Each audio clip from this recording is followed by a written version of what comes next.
So അടുത്ത് വരുന്നത് Asian money market. Asian money market ഈ പറഞ്ഞ പോലെ യൂറോപ്യൻ മണി മാർക്കറ്റ് എന്ന് പറഞ്ഞ പോലെ തന്നെ ദാറ്റ് ഈസ് നമ്മുടെ ഇവിടെയും അറിയപ്പെടുന്ന ഏഷ്യൻ ഡോളർ മാർക്കറ്റ് എന്നാണ്. മെയിനായിട്ട് ഇപ്പോൾ അത് ഡോമിനേറ്റ് ചെയ്യുന്നത് സിംഗപ്പൂർ, ഹോങ്കോങ് പോലത്തെ രാജ്യങ്ങൾ.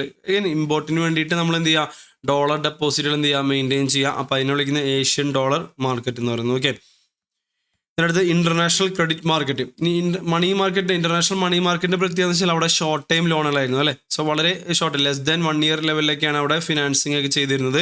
നേരെ മറിച്ച് ഇന്റർനാഷണൽ ക്രെഡിറ്റ് മാർക്കറ്റ് എന്ന് പറയുമ്പോൾ ഒരു 1 ഇയറിന് മുകളിൽ ഒരു 5 ഇയർ വരെയുള്ള, ഓക്കെ, നോർമലി ഒരു 5 ഇയർ വരെ മെച്യൂരിറ്റി വരെയുള്ള ഫിനാൻസിങ്ങിനാണ് നമ്മൾ വിളിക്കുന്നത് ഇന്റർനാഷണൽ ക്രെഡിറ്റ് മാർക്കറ്റ് എന്ന് വിളിക്കുന്നത്. നോക്കാം, the loans of 1 year or longer offered by bank to MNCകളും മറ്റ് ഗവൺമെന്റ്, അപ്പോൾ മൾട്ടിനാഷണൽ കമ്പനീസുകൾക്കും അതുപോലെ തന്നെ ഗവൺമെന്റുകൾക്കൊക്കെ എന്ത് ചെയ്യുന്നുണ്ട്, പല ഫിനാൻഷ്യൽ ഇൻസ്റ്റിറ്റ്യൂഷൻസ് പ്രൊവൈഡ് ചെയ്യുന്ന ലോണുകൾ മോർ ദാൻ 1 ഇയർ കാര്യങ്ങളൊക്കെ 1 ഇയർ ടു 5 ഇയർ വരെയൊക്കെയാണ്. ഓക്കെ, അപ്പോൾ അത്തരം മാർക്കറ്റിന് വിളിക്കുന്ന പേരാണ് ഇന്റർനാഷണൽ ക്രെഡിറ്റ് മാർക്കറ്റ്.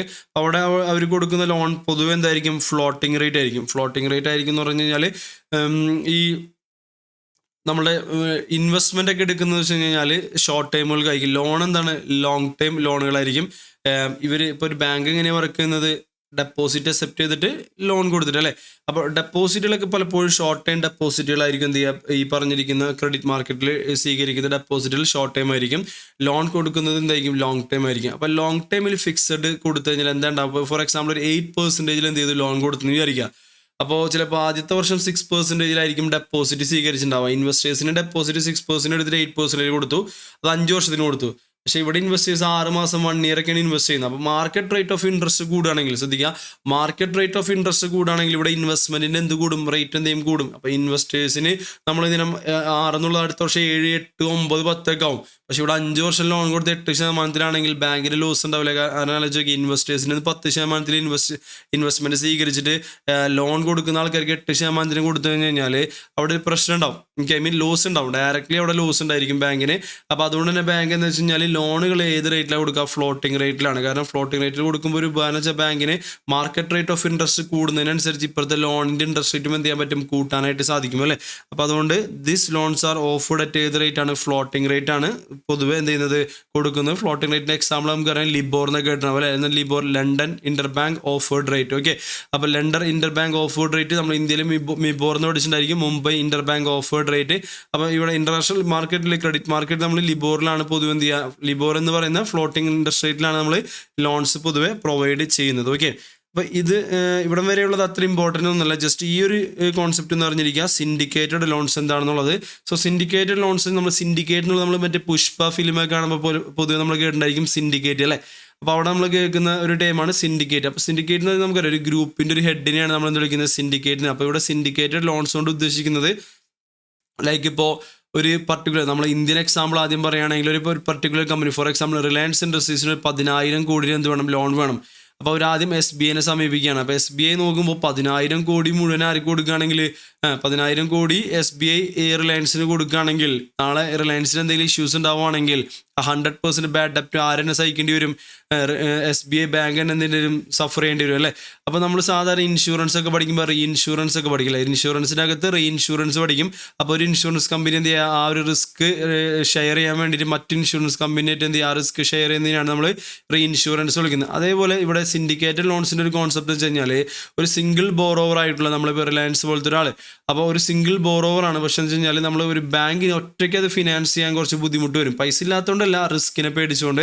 അപ്പോൾ അവരെന്താണെന്ന് വെച്ച് കഴിഞ്ഞാൽ ഈ ബാങ്ക് ഒരു ലീഡ് ബാങ്കറായിട്ട് നിൽക്കുക. അതായത് നമ്മളെ എക്സാമ്പിൾ SBI എന്തായിരിക്കും ഒരു ലീഡ് ബാങ്കറായിട്ട് നിന്നുകൊണ്ട് 10,000 കോടിയല്ല ചോദിച്ചാൽ അതിൻ്റെ അകത്ത് ഒരു 4,000 കോടിയോ അല്ലെങ്കിൽ ഒരു 5,000 കോടി ആര് കൊടുക്കും, SBI കൊടുക്കും.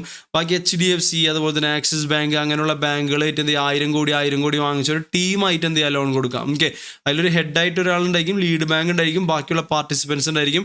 ഇവരെല്ലാവരും കൂടെ കൂടി ചേർന്നിട്ട് എന്ത് ചെയ്യുക, ഒരു 10,000 കോടി എന്ത് ചെയ്യുക, റിലയൻസിന് കൊടുക്കുക. അപ്പോൾ അവിടുത്തെ ഒരു ബെനിഫിറ്റ് എന്ന് പറയുന്നത് 2 കാര്യങ്ങളാണ്. ഒന്ന്, നമുക്ക് റിസ്ക് എന്ത് ചെയ്യാൻ പറ്റും, ഒന്ന് കുറക്കാൻ പറ്റില്ല, റിസ്ക് ഒന്ന് കുറക്കാൻ പറ്റും. മാത്രമല്ല വേറൊരു ബെനിഫിറ്റ് എന്ന് പറഞ്ഞാൽ ഇവിടെ ഈ 5 ബാങ്കുകളൊക്കെ ഉള്ളതുകൊണ്ട് തന്നെ റിലയൻസ് കറക്റ്റായിട്ട് പൈസ തിരിച്ചടക്കേണ്ടി വരും. കാരണം എന്തെങ്കിലും ഒരു ഡിഫോൾട്ട് വരുത്തി ബാങ്കിങ് റിലേഷൻഷിപ്പ്, ഇപ്പോൾ SBI മാത്രമേ ലോണുള്ളൂ എന്ന് വിചാരിക്കുക. ഇപ്പോൾ SBIക്ക് തിരിച്ചടവ് ചെയ്തില്ല എന്നുണ്ടെങ്കിൽ റിലയൻസ് എന്ത് ചെയ്യും, SBI ലോൺ അവസാനിപ്പിച്ച് കഴിഞ്ഞാൽ പിന്നെ അടുത്ത ലോണ് HDFC അല്ലെങ്കിൽ ആക്സിസ് ബാങ്കിനായിട്ട് എടുക്കും. അപ്പോൾ അവിടെ SBI റിലേഷൻ മാത്രമേ പ്രശ്നമായുള്ളൂ, ബാക്കിയുള്ള ബാങ്കുകളായിട്ട് നല്ല റിലേഷനിലായിരിക്കും, അതുകൊണ്ട് ലോൺ അവൈലബിൾ ആയിരിക്കും. സിൻഡിക്കേറ്റഡ് ലോൺസ് എന്ന് ആലോചിക്കുക, സിൻഡിക്കേറ്റഡ് ലോൺസിൽ മിനിമം 3, 4, 5 ബാങ്കുകളൊക്കെ ഉണ്ടായിരിക്കും. അപ്പോൾ അങ്ങനെയാണെങ്കിൽ നാളെ റിലയൻസ് എമൗണ്ട് തിരിച്ചടച്ചില്ല എന്നുണ്ടെങ്കിൽ ഈ എല്ലാ ബാങ്കുകാരുള്ള റിലേഷൻഷിപ്പ് തെറ്റിക്കഴിഞ്ഞാൽ അടുത്ത പുതിയ ലോണുകൾ കിട്ടാനെന്തായിരിക്കും ഭയങ്കര ബുദ്ധിമുട്ടായിരിക്കും. അപ്പോൾ അതുകൊണ്ട് കറക്റ്റ് പ്രോംപ്റ്റായിട്ട് ആ ഒരു റിലയൻസ് എന്തെങ്കിലും പേയ്മെൻറ്റ് നടത്താനായിട്ട് ശ്രമിക്കും. ബിക്കോസ് നാളെ ഒരു റിലേഷൻഷിപ്പ് പ്രശ്നം വന്നാൽ അല്ലെങ്കിൽ പേയ്മെൻറ്റിൽ എന്തെങ്കിലും ഫെയിലിയർ വന്നു കഴിഞ്ഞാൽ പുതിയ ലോണുകൾ കിട്ടാനുള്ള ബുദ്ധിമുട്ട് നമ്മൾ എന്ത് ചെയ്യണം, ഫേസ് ചെയ്യേണ്ടി വരും അല്ലേ. അപ്പോൾ അതാണ് സിൻഡിക്കേറ്റ് ലോണിൻ്റെ ഒരു പർപ്പസ് എന്ന് പറയുന്നത്. ഓക്കെ, അപ്പോൾ നോക്കാം. സോ സിൻഡിക്കേറ്റഡ് ലോൺസ് എന്ന് വെച്ചാൽ sometimes a single bank may be unwilling or unable to lend the amount need by ഒരു പർട്ടിക്കുലർ ബോറോവർ അല്ലെങ്കിൽ കോർപ്പറേഷൻ ഒരു ഗവൺമെൻറ് ഏജൻസിക്ക് ആവശ്യമുള്ള എല്ലാ ഫണ്ടും കൂടി കൊടുക്കാനായിട്ട് ഒറ്റയ്ക്ക് കൊടുക്കാനായിട്ട് സിംഗിൾ ബോറോവർക്ക് ഒരു സിംഗിൾ ബാങ്ക് എന്തെങ്കിലും കൊടുക്കാനായിട്ട് തയ്യാറാവില്ല. അപ്പം അത്തരം സമയങ്ങളിൽ syndicate of bank may B organiser ഒരു ഗ്രൂപ്പ് എന്ത് ചെയ്യും, അവിടെ എന്ത് ചെയ്യും, ഓർഗനൈസ് ചെയ്യും. ദെൻ അതുവഴി ഒരു ലീഡ് ബാങ്ക് ഉണ്ടായിരിക്കും. നമ്മൾ SBI എന്ന് പറഞ്ഞ പോലെ lead bank is responsible for negotiating the terms with the borrower. So ബോറോവറുമായിട്ട് ടേംസ് ആൻഡ് കണ്ടീഷൻസ് ഒരു ലീഡ് ബാങ്ക് എന്ത് ചെയ്യും, അത് സെറ്റ് ചെയ്യും terms and conditions. Then repayment സ്ട്രക്ചറും കാര്യങ്ങളൊക്കെ അവരെന്ത് ചെയ്യും, ഡിസൈഡ് ചെയ്യും കാര്യങ്ങളൊക്കെ ചെയ്ത് എല്ലാവർക്കും എന്താ പറയുക, എല്ലാവരും ഷെയർ ഇട്ട് ലോൺ കൊടുക്കുക. അതാണ് സിൻഡിക്കേറ്റ് ലോൺ കൊണ്ട് ഉദ്ദേശിക്കുന്നത്. ഓക്കെ, ദെൻ അപ്പോൾ അതിൽ ഒരുപാട് ബെനിഫിറ്റുകൾ നോക്കാം. Syndicated loans not only reduce the default risk of large loan to the degree of participation for each individual bank, but they can also add an extra incentive for borrower to repay the loan. കാരണം ബോറോവർക്ക് എന്താ പറയുക, നിർബന്ധമായിട്ടും repay ചെയ്യേണ്ടി വരും. കാരണം if the government അല്ലെങ്കിൽ borrower എന്ത് ചെയ്യാൻ ഡിഫോൾട്ട് വരുത്തുകയാണെങ്കിൽ ദെൻ അതെന്ത് ചെയ്യും, ഈ ഒരു ഇത് മറ്റു ബാങ്കുകൾക്കും അറിയാം. ലീഡ് ബാങ്ക് മാത്രമല്ല അറിയുന്നത്. കാരണം ഒരു വട്ടം പേയ്മെൻറ്റ് വന്നില്ല എന്നുണ്ടെങ്കിൽ അത് എല്ലാ ബാങ്കിനെ എഫക്റ്റ് ചെയ്യും. അപ്പോൾ അങ്ങനെയാണെങ്കിൽ നിങ്ങൾക്ക് difficulty in obtaining future loans കിട്ടാൻ എന്ത് ചെയ്യും, ഡിഫിക്കൽട്ടി ഫേസ് ചെയ്യുന്നതുകൊണ്ട് തന്നെ സിൻഡിക്കേറ്റഡ് ലോൺസ് കൊടുത്തു കഴിഞ്ഞാൽ ഒരു പ്രോംപ്റ്റ് റീപേയ്മെൻറ്റ് ഉണ്ടാവാനുള്ള ചാൻസ് തന്നെ കൂടുതലാണ്. അപ്പോൾ റിസ്ക് നമുക്ക് ഷെയർ ചെയ്യാനും പറ്റും, പിന്നെ കറക്റ്റായിട്ട് പ്രോംപ്റ്റ് റീപേയ്മെൻറ്റ് നമുക്ക് കിട്ടാനുള്ള ചാൻസും കൂടുതലാണ് ഏതിലുള്ള സിൻഡിക്കേറ്റഡ് ലോൺസ്. അപ്പോൾ എന്താണ് സിൻഡിക്കേറ്റഡ് ലോൺസിൻ്റെ കോൺസെപ്റ്റ് എന്ത് ചെയ്യുക, മനസ്സിലാക്കാം. ഓക്കെ, അടുത്തത് ഇൻ്റർനാഷണൽ ബോണ്ട് മാർക്കറ്റ്. ഓക്കെ, അപ്പോൾ പല കമ്പനികളും അവരുടെ ബോണ്ട് ഇഷ്യൂ ചെയ്യുന്നതിൻ്റെ ഭാഗമായിട്ട് എന്ത് ചെയ്യും, നമ്മളിപ്പോൾ വിദേശ രാജ്യത്തു നിന്നൊക്കെ പോയിട്ട് ബോണ്ട് ഇഷ്യൂ ചെയ്ത് ഫണ്ട് റേസ് ചെയ്യും. ഇപ്പോൾ നമ്മുടെ രാജ്യത്തുള്ള കമ്പനി ഇപ്പോൾ റിലയൻസ് ഇൻഡസ്ട്രീസ് ഒക്കെ പോയിട്ടാണെങ്കിൽ US പോയിട്ട് നമ്മൾ ബോണ്ട് ഇഷ്യൂ ചെയ്യും. അതിനെ യാങ്കി ബോണ്ട് എന്നാണ് വിളിക്കുക, യാങ്കി ബോണ്ട്. ഓക്കെ, അപ്പോൾ ഈ യാങ്കി ബോണ്ടുകളൊക്കെ എന്ത് ചെയ്യുന്നുണ്ട്, റിലയൻസ് പോയിട്ട് ഇഷ്യൂ ചെയ്തിട്ട് കോടികൾ എന്തിട്ട് റേസ് ചെയ്തിട്ടുണ്ട്. അതുപോലെ തന്നെ നമുക്ക് വേണമെങ്കിൽ ജപ്പാനിൽ പോയിട്ട് എന്ത് ചെയ്യാം, ഫണ്ട് സാമുറായി ബോണ്ട് എന്നൊക്കെ ഫണ്ട് നമുക്ക് എന്ത് ചെയ്യാം, ജപ്പാനിൽ പോയിട്ട് നമുക്ക് എന്ത് ചെയ്യാം, ഫണ്ടൊക്കെ എന്ത് ചെയ്യാൻ പറ്റും, റേസ് ചെയ്യാനൊക്കെ ആയിട്ട് പറ്റും. അപ്പോൾ അത്തരം മാർക്കറ്റിനെ വിളിക്കുന്ന പേരാണ് ഇൻ്റർനാഷണൽ ബോണ്ട് മാർക്കറ്റ്. ഓക്കെ, നോക്കാം. MNCs may prefer to finance a specific foreign project in a particular currency and therefore may attempt to obtain fund where that currency is widely used. അപ്പോൾ US ഡോളറാണ് നമുക്ക് വേണ്ടതെങ്കിൽ US dollar ഒരു project ചെയ്യാനൊക്കെ ആണെങ്കിൽ ഇപ്പോൾ Reliance industries പോയിട്ട് എന്ത് ചെയ്യാണ്, USA പോയിട്ട് ബോണ്ട് ഇഷ്യൂ ചെയ്തിട്ട് ആ രാജ്യത്തെ കറൻസിയിൽ എന്ത് ചെയ്യും, ഫണ്ട് എന്ത് ചെയ്യും, റേസ് ചെയ്യും. ഇപ്പം നമുക്ക് ജപ്പാനിലാണെങ്കിൽ നമുക്ക് ജപ്പാനിൽ പോയിട്ട് എന്ത് ചെയ്യാം, അവിടുത്തെ ഇൻവെസ്റ്റേഴ്സിൻ്റെ കയ്യിൽ നിന്ന് എന്ത് ചെയ്യാം, ഫണ്ട് റേസ് ചെയ്യാം. ജാപ്പനീസ് യെന്നിൽ ഫണ്ട് റേസ് ചെയ്യാൻ വേണ്ടിയിട്ട് അവിടെ നമുക്ക് ബോണ്ടുകളൊക്കെ എന്ത് ചെയ്യാം, ഇഷ്യൂ ചെയ്യാനായിട്ട് പറ്റും. ഓക്കെ, ഒരു എക്സാമ്പിൾ പറയുന്നുണ്ട്, US corporation may issue bond denominated in Japanese N. Okay, അവിടെ പോയിട്ട് നമുക്ക് എന്ത് ചെയ്യാം, ബോണ്ട് ഇഷ്യൂ ചെയ്തിട്ട് ജപ്പാനിലെ ഇൻവെസ്റ്റേഴ്സിന് എന്ത് ചെയ്യാം, സെയിൽ ചെയ്യാനായിട്ട് പറ്റും. ഓക്കെ, അടുത്തത് euro bond market. So euro bond market is very popular as means of attracting fund.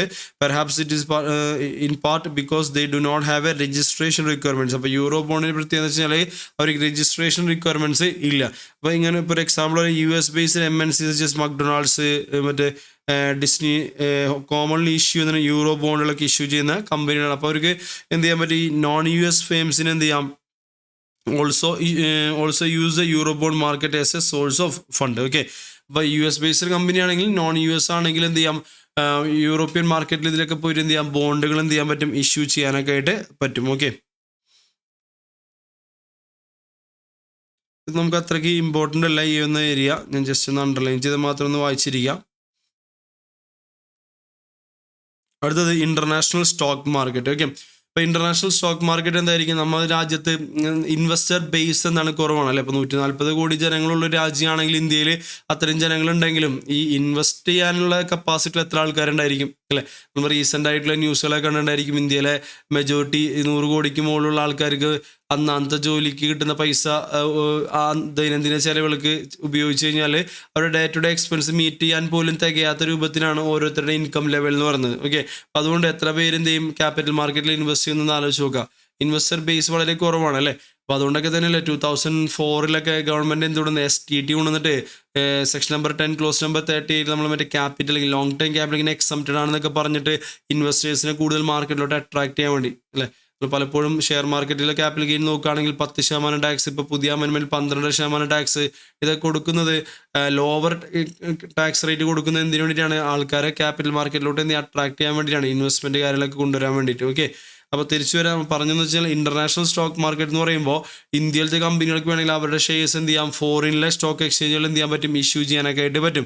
അപ്പോൾ അതിന് ഫെസിലിറ്റേറ്റ് ചെയ്യുന്ന സ്റ്റോക്ക് മാർക്കറ്റിനെ വിളിക്കുന്നവരാണ് ഇൻ്റർനാഷണൽ സ്റ്റോക്ക് മാർക്കറ്റ്. പക്ഷേ ഇന്ത്യയിലെ സെക്യൂരിറ്റീസ് നേരിട്ട് അവിടെ എന്ത് ചെയ്യുന്നില്ല, ട്രേഡ് ചെയ്യുന്നില്ല. പകരം നമ്മൾ ADR GDR എന്നൊക്കെ പറയുമല്ലോ, American deposit receipt, global deposit receipt, അങ്ങനെയുള്ള ആ ഒരു ഇൻസ്ട്രുമെൻറ്റ്സ് വഴിയാണ് എന്ത് ചെയ്യുന്നത്, വിദേശ സ്റ്റോക്ക് എക്സ്ചേഞ്ചുകൾ നമ്മൾ ട്രേഡ് ചെയ്യുന്നത്. ഓക്കെ, അപ്പോൾ നോക്കാം, international stock market issuance of the stock in a foreign country that certain enhance the firm's image reputation recognition ഒക്കെ എന്തെങ്കിലും അല്ലേ. ഇപ്പോൾ റിലയൻസ് ഇൻഡസ്ട്രീസ്, ടാറ്റ മോട്ടോഴ്സ്, അതിനൊക്കെ ടാറ്റ മോട്ടോഴ്സൊക്കെ നിന്നുണ്ട് വിദേശ രാജ്യങ്ങളിലെ സ്റ്റോക്ക് എക്സ്ചേഞ്ചിലൊക്കെ അവർക്ക് എന്തുണ്ട്, ഇങ്ങനെ ഇത്തരം സ്റ്റോക്കുകളൊക്കെ അവർ അവിടുത്തെ സ്റ്റോക്ക് എക്സ്ചേഞ്ചിൽ നിന്ന് ലിസ്റ്റ് ചെയ്തിട്ടുണ്ടെങ്കിൽ അവർ പവറാണ്, ഒരു ഗുഡ് വില്ലാണ് അല്ലേ. ഒരു കമ്പനിക്ക് തന്നെ ഒരു ഇമേജാണ് ഫോറിനിലെ സ്റ്റോക്ക് എക്സ്ചേഞ്ചിലൊക്കെ എന്ത് ചെയ്തിട്ടുണ്ട്, ഇഷ്യൂ ചെയ്യാം. അപ്പോൾ ലുലു ഗ്രൂപ്പ് എന്ന് പറഞ്ഞാൽ ലുലു ഗ്രൂപ്പ് അബുദാബിയിൽ എന്ത് ചെയ്തിട്ടുണ്ട്, IPO തുടങ്ങി അവിടെ എന്ത് ചെയ്ത് ലിസ്റ്റ് ചെയ്യുന്ന പറയുമ്പോൾ ആ ഒരു സമയം തന്നെ ആലോചിച്ച് നോക്കിയാൽ മതി. ലുലുവിന് ഭയങ്കര ഒരു ഗുഡ് വില്ലുള്ള ടൈമായിരുന്നു. നമ്മുടെ രാജ്യത്ത് നമ്മളെ സംസ്ഥാനത്തിൽ കേരളത്തിൽ തന്നെ ഒരു കമ്പനി എന്ത് ചെയ്യുക, അബുദാബി സ്റ്റോക്ക് എക്സ്ചേഞ്ചിൽ എന്ത് ചെയ്യുക, ലിസ്റ്റ് ചെയ്യുക എന്നൊക്കെ പറയുന്നത്, UAE ലിസ്റ്റ് ചെയ്യുക എന്ന് പറയുന്നത് നമുക്കൊരു അഭിമാനം, അതിൻ്റെ ഒരു പബ്ലിക് ഇമേജ് ഒക്കെ ഉള്ളൊരു കാര്യമാണ് അല്ലേ. യെസ്, ഇപ്പോൾ നോക്കാം, പലപ്പോഴും the stock is denominated in the currency of the country where it is placed അല്ലേ. അപ്പോൾ UAE-ലാണ് നമ്മൾ സ്റ്റോക്ക് പ്ലേസ് ചെയ്യുന്നതെങ്കിൽ അപ്പോൾ പിന്നെ അതിൻ്റെ സ്റ്റോക്കിൻ്റെ എമൗണ്ട് ഡിനോമിനേഷൻ എന്തിലായിരിക്കും, ഇന്ത്യൻ റുപ്പിയിലായിരിക്കും. ലുലു ഇന്ത്യയിലുള്ള കേരളത്തിലെ തൃശ്ശൂർ ജില്ലയിലെ കമ്പനിയാണ് അല്ലേ. പക്ഷെ അത് ഡിനോമിനേഷൻ എങ്ങനെയായിരിക്കും, AED-യിലായിരിക്കും, ദാറ്റ് ഈസ് നമ്മുടെ ദിർഹത്തിലായിരിക്കും. ഓക്കെ, എന്ത് ചെയ്യുന്നത്, അതിൻ്റെ ഡിനോമിനേഷൻ വരുന്നത്. ഓക്കെ, ഇനി ഒരു പറയുന്നുണ്ട്, എക്സാമ്പിളായിട്ട് കൊക്കക്കോള പോലത്തെ കമ്പനികളൊക്കെ എന്ത് ചെയ്യുന്നുണ്ട്, ജർമ്മനിയിലൊക്കെ ലിസ്റ്റ് ചെയ്തിട്ടുണ്ട്. അപ്പോൾ കൊക്കക്കോള US കമ്പനിയാണ്, ഡോളർ ആണ് US-ലെ കറൻസി. പക്ഷെ അവർ ജർമ്മനി, യൂറോപ്യൻ കൺട്രിയിൽ പോയിട്ട് യൂറോയിലാണ് എന്ത് ചെയ്തിട്ടുള്ളത്, ഷെയറിൻ്റെ ഡിനോമിനേഷനൊക്കെ എന്ത് ചെയ്തത് വരുന്നത്. ഓക്കെ, ഇനി അതുപോലെ തന്നെ non-US enterprise also obtain equity financing by using American deposit receipt അല്ലേ. ഇപ്പോൾ non-US ആയിട്ടുള്ള company like Indian company, Reliance, Tata, ഇങ്ങനെയുള്ള കമ്പനികളൊക്കെ എന്ത് ചെയ്യുന്നുണ്ട്, ADR American deposit receipt issue ചെയ്തിട്ടാണ് എന്ത് ചെയ്യുന്നത്, ഇങ്ങനെയുള്ള ക്യാപിറ്റൽ മാർക്കറ്റിലോട്ട് എന്ത് ചെയ്യുന്നത്, അവരുടെ ഷെയർസ് എന്ത് ചെയ്യുന്നത്, ലിസ്റ്റിങ് ചെയ്യുന്നത്. ഓക്കെ,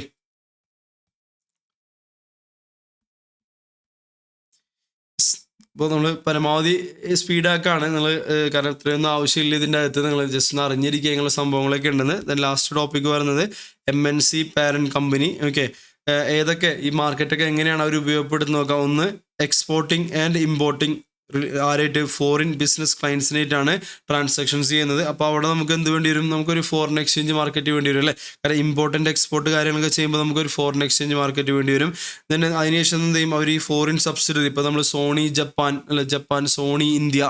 ഓക്കെ, അപ്പോൾ സോണി ഇന്ത്യ ഇവിടെ ഇന്ത്യയിൽ ഇതിൻ്റെ ഓപ്പറേറ്റ് ചെയ്യുന്നുണ്ട്. അപ്പോൾ ഇന്ത്യയിലോട്ട് ഇമ്പോർട്ട് ചെയ്യുന്നുണ്ടായിരിക്കും. ഓക്കെ, പല വിദേശ രാജ്യത്തെ കമ്പനി ഇന്ത്യയിൽ കാറുകളുണ്ടായിട്ട് എക്സ്പോർട്ട് ചെയ്യുന്നുണ്ട്. അപ്പോൾ കിയ മോട്ടോഴ്സ്, അതുപോലെ തന്നെ പല കമ്പനികൾ, ജീപ്പ്, ഓക്കെ, ഇപ്പോൾ ടെസ്ല ഇന്ത്യയിലോട്ട് വരാൻ പോകണം. അങ്ങനെ പല കമ്പനികൾ ഇന്ത്യയിൽ വന്നിട്ടാണ് എന്ത് ചെയ്യുന്നത്, മാനുഫാക്ചർ ചെയ്ത് വേറെ ലോകത്തിലെ പല രാജ്യങ്ങളിലോട്ട് എന്ത് ചെയ്യുന്നത്, എക്സ്പോർട്ടൊക്കെ ചെയ്യുന്നത്. സ്മാർട്ട് ഫോണാണ് ഇന്ത്യയിൽ നിന്ന് ഏറ്റവും കൂടുതൽ എക്സ്പോർട്ട് ചെയ്യുന്നത്. ഇപ്പോൾ എന്താണ്, സ്മാർട്ട് ഫോണാണ്. ബാക്കി എല്ലാത്തിനെയും പിന്തള്ളിയിട്ട് ഇപ്പോൾ ലാസ്റ്റ് റിപ്പോർട്ട് പ്രകാരം സ്മാർട്ട് ഫോണാണ് ഇന്ത്യയിലെ ഏറ്റവും കൂടുതൽ എന്ത് ചെയ്യുന്നത്, എക്സ്പോർട്ട് ചെയ്യുന്ന ഒരു പ്രൊഡക്റ്റ് എന്ന് പറയുന്നത്. അപ്പോൾ ഇമ്പോർട്ടും ചെയ്യുന്നുണ്ടായിരിക്കും, എക്സ്പോർട്ടും ചെയ്യുന്നുണ്ടായിരിക്കും. അപ്പോൾ അതിൽ നിന്നുള്ള ഏണിങ്സ് കാര്യങ്ങളൊക്കെ എന്ത് ചെയ്യും, അവർ നമ്മളെ MNC പാരൻറ്റ് കമ്പനിക്ക് നമ്മൾ എന്ത് ചെയ്യും, അങ്ങോട്ട് റെമിറ്റൻസ് ചെയ്യും. ലൈക്ക് ഇപ്പോൾ സോണി ഇന്ത്യ ഇവിടുത്തെ വരുമാനം എന്ത് ചെയ്യും, എവിടേക്ക് അയച്ചു കൊടുക്കും, സോണി ജപ്പാനിലോട്ട് എന്ത് ചെയ്യും, അയച്ചു കൊടുക്കും. എന്നാൽ അവർക്ക് അതുമായി ബന്ധപ്പെട്ട് അവരുടെ ബിസിനസ്സിൻ്റെ ഓപ്പറേഷൻസുമായി ബന്ധപ്പെട്ട് ഷോർട്ട് ടൈം ഇൻവെസ്റ്റ്മെൻറ്റ് ഫിനാൻസിങ് ഒക്കെ വേണമെന്നുണ്ടെങ്കിൽ അവരെന്ത് ചെയ്യും, ഇൻ്റർനാഷണൽ മണി മാർക്കറ്റിനെ എന്ത് ചെയ്യും, ഡിപ്പെൻഡ് ചെയ്യും. അതുപോലെ മീഡിയം ലോങ് ടൈം ആണെങ്കിൽ ഇൻ്റർനാഷണൽ ക്രെഡിറ്റ് മാർക്കറ്റിനെ എന്ത് ചെയ്യും, ഡിപ്പെൻഡ് ചെയ്യും. അപ്പോൾ ലോങ് ടൈം ഫിനാൻസിങ് ആണെങ്കിൽ ഇൻ്റർനാഷണൽ സ്റ്റോക്ക് മാർക്കറ്റിനെ എന്ത് ചെയ്യും, ഡിപ്പെൻഡ് ചെയ്യും. ഓക്കെ, ഈ പറഞ്ഞ ഇമ്പോർട്ട് എക്സ്പോർട്ടുമായി ബന്ധപ്പെട്ടുള്ള ഫോറിൻ എക്സ്ചേഞ്ച് ട്രാൻസാക്ഷൻസ് ആണെങ്കിൽ നമ്മൾ ഏത് മാർക്കറ്റ്, ഫോറിൻ എക്സ്ചേഞ്ച് മാർക്കറ്റിലാണ് അതിൻ്റെ ട്രാൻസാക്ഷൻസ് ഒക്കെ എന്ത് ചെയ്യുന്നത്, സെറ്റിൽമെൻ്റ് ഒക്കെ ചെയ്യുന്നത്. ഓക്കെ, അപ്പോൾ ഇത്രയാണ് നമ്മൾ ഇൻ്റർനാഷണൽ ഫിനാൻഷ്യൽ ഇൻസ്റ്റിറ്റ്യൂഷൻസിൻ്റെ ഭാഗമായിട്ട് അല്ലെങ്കിൽ ഇൻ്റർനാഷണൽ മാർക്കറ്റുമായി ബന്ധപ്പെട്ട് നമുക്ക് അറിയാനുള്ളത്. ഇതിൽ ഹെഡിങ്ങുകളൊക്കെ എന്ത് ചെയ്യുക, ഒന്ന് അറിഞ്ഞിരിക്കാം. ഈ ഏരിയയൊക്കെ ജസ്റ്റ് ഒന്ന് റീഡ് ഓൺലി ആണ്. നമ്മൾ നേരത്തെ പറഞ്ഞ കാര്യങ്ങൾ ലൈക്ക് ഈ കമ്പോണൻസ് ഒന്ന് അറിഞ്ഞിരിക്കുക. ഇൻ്റർനാഷണൽ ഫിനാൻഷ്യൽ മാർക്കറ്റിൽ ഏതൊക്കെ കാര്യങ്ങൾ ഇൻവോൾവ്, ഇൻ്റർനാഷണൽ ഫിനാൻഷ്യൽ മാർക്കറ്റിൽ exchange market, money market, credit market, bond, stock. Okay.